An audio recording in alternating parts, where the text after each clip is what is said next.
வந்து கிஷோர் சார் எத்தனை பேருக்கு நீங்க சேதுநாக்கு வந்து கிட்டத்தட்ட 10-12 படம் பேசியிருக்கேன். அது என்னன்னா சென்சார்க்காக பேசியிருக்கேன். இஃப் இன் கேஸ் ஏதாவது மிஸ்ஸிங் இருக்கு, 2 டயலாக் 3 டயலாக் மிஸ்ஸிங் இருக்கு, அண்ணா ஊர்ல இல்ல அப்படின்னா நான் டேய் நீ போய் பேசுறா அப்படின்றாரு. அவரோட கன்சென்ட்டோட அது நடக்கும்போது அவர் சொன்னாதான் ஐயோ நம்ம பாட்டு சும்மா அவர் வாய்ஸ் வரும்னு போய் பேசிக்க முடியாது. அண்ணன் சொன்னாதான். அப்புறம் அந்த மாதிரி இதெல்லாம் கிரெடிட்டட். ஏதாவது ஒரு வாய்ஸ் மிஸ்ஸிங் இருக்கு அப்படின்னா மணியை கூப்பிடுங்க அவ்வளோ. அது வந்து இங்க டப்பிங் சர்க்கிள்ல வந்து நீங்க அதை ரொம்ப என்ஜாய் பண்ணி பண்றீங்கல்ல, எந்த பார்ட்டுக்கு எனக்கு வந்து அங்க இருந்தா நாங்க ஸ்டார்ட் ஆனோம். ஜாலியா இருக்கும். டப்பிங் அவரோட ஃபோர்ட். ஜாலியா இருக்கும். கோட் படத்துல விஜயகாந்த் சாருக்கு டப்பிங்.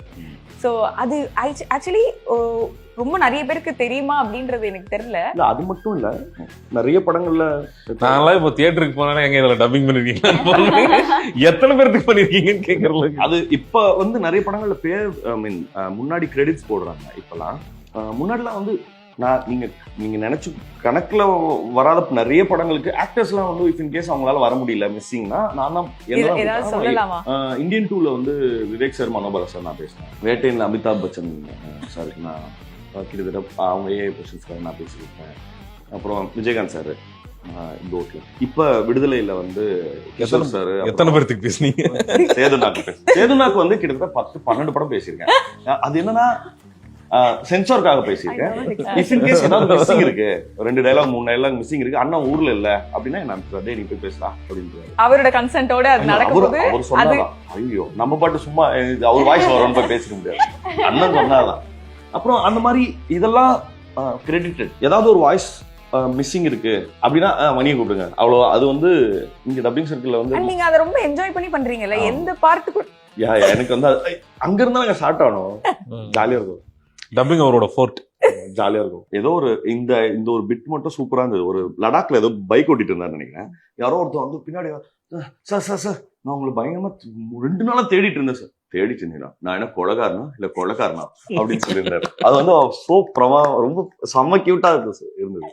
அஜித் சார் தான் உங்களுடைய இன்ஸ்பிரேஷன் அப்படின்னு சொல்லிட்டு ஒன் ஆஃப் தி இன்ஸ்பிரேஷன் நிறைய பேர் இருக்காங்க. அஜித் சாரும் சரி, விஜய் சாரும் சரி. அவங்களோட பேஷன் ஆரல்ஸ் ஆஃப் ஸ்கிரீன் இல்ல, அவங்களுக்குன்னு வெவ்வேறு கனவுகள் இருந்திருக்கு. பட் அதுக்காக அவங்க என்ன சொல்றது, அதுக்கு தகுதியானவர்களா மாறி அதுக்கப்புறம் 2 பேரும் வந்து அவ்வளவு அழகா வந்து அதை என்ன சொல்றது, அதை பர்சீவ் பண்றது பார்க்கல அவ்வளவு நம்பிக்கையா இருக்கு. ஓஹோ இப்ப நம்ம கூட இன்னொரு வெவ்வேறு பெரிய கனவுகள் இருந்தா அது ஒன்றும் பலிக்காமலாம் போகாது. ஆனா ஒர்க் பண்ணிட்டே இருந்தா அது 2 பேருமே அவ்வளவு பிரமாதமா பண்ணிருக்காங்க. அவ்வளவு கிரேஸ்ஃபுல்லா இருக்கு பார்க்க. அவங்க ஸ்டார்ட் பண்ண இடத்த பார்க்கணும். ஓகேவா? To where they become now. நீங்க பாத்தீங்கன்னா நான் யோசிச்சு பாருங்க, இப்பதான் ஒரு 10 படம் நடிச்சிருக்கோம்னு வச்சுங்களேன். இதுக்குள்ள நான் வந்து என்ன சொல்றது, வேலையெல்லாம் முடிச்சுட்டு ஒரு 6 மணிக்கு வீட்டுக்கு போறதுக்குள்ள அவ்வளவு கேர்ஸ் இருக்கு மண்டைக்குள்ள. நான் இத்தனைக்கும் வந்து அவ்வளோ ஒரு ஸ்மால் டைம் ஆக்டர்னு வச்சுக்கேன். பட் நான் யோசிச்சு பார்ப்பேன், அப்பனா அவங்க எவ்வளவு கோ த்ரூ பண்ணிருப்பாங்க. Like be it Ajith sir, Vijay sir, யார வேணா சொல்ல, அப்ப எவ்வளவு கோ த்ரூ பண்ணிருப்பாங்க. எனக்கு வந்து நினைச்சு பார்த்தாலே இல்ல, ஐயோ என்னென்னலாம் கோ த்ரூ பண்ணிருப்பாங்க அப்படிங்கிறது தான். நீங்க